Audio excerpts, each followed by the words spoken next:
Hello, I'm David Roger, General Counsel for Las Vegas Police Protective Association.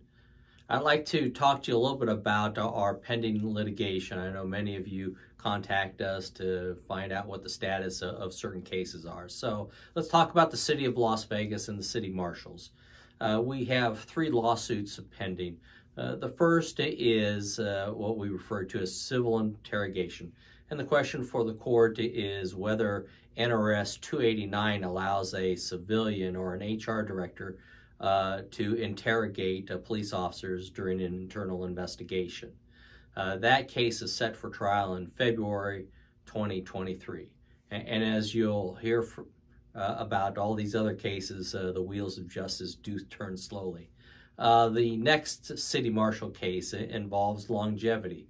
And the question there is whether the contract requires the City of Las Vegas to pay officers longevity pay. The city's position is that the officers agreed to waive 2 years or 3 years of longevity credit during the last recession. That trial date is set for February 2023.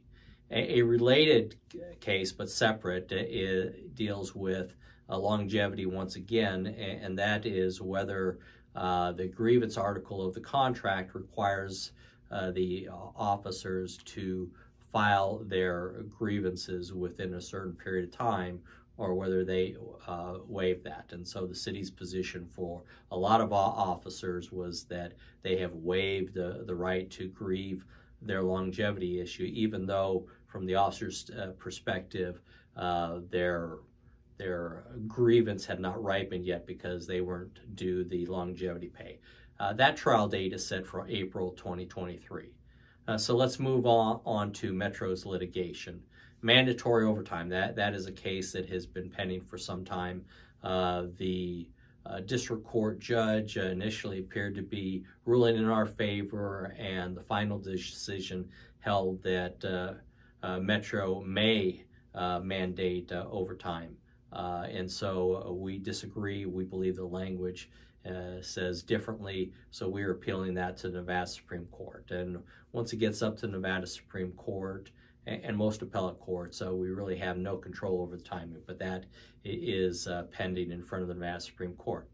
The next case is cert notices. You'll recall that we filed a case involving NRS 289 because we believe that cert did not provide a, quote, summary of the alleged misconduct. The district court dismissed the complaint on procedural grounds. We are waiting for the court's order, and the E-Board will decide whether to appeal that to the Nevada Supreme Court. It's likely that they will, but they have the final decision. The next litigation is PERS contributions, and that is a district court case involving whether the department has to pay PERS contributions on, I believe, callback pay. That trial date is set for September 2023. The next case is a search warrant policy. You'll recall that in the last several months, the department reversed course and changed the search warrant policy so that SWAT is not the default entity to serve search warrants.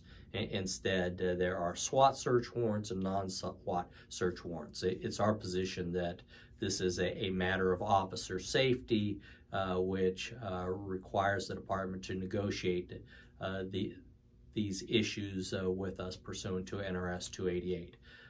That has 2 prongs to litigation. We filed a complaint in front of the Employee Management Relations Board claiming that the department was required to negotiate this with us. EMRB decided to stay the case pending the outcome of a district court case, which leads us to the district court case.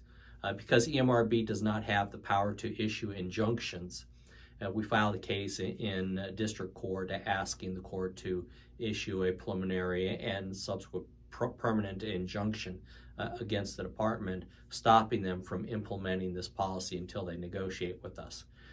The preliminary injunction hearing is set for October 2022. And then a case which has generated a lot of interest, and that is the overtime case. This is the case in which there is a potential class action lawsuit against the department involving not paying overtime for the time that it takes for you to go and get patrol vehicles, your body-worn camera, prior to working an overtime event.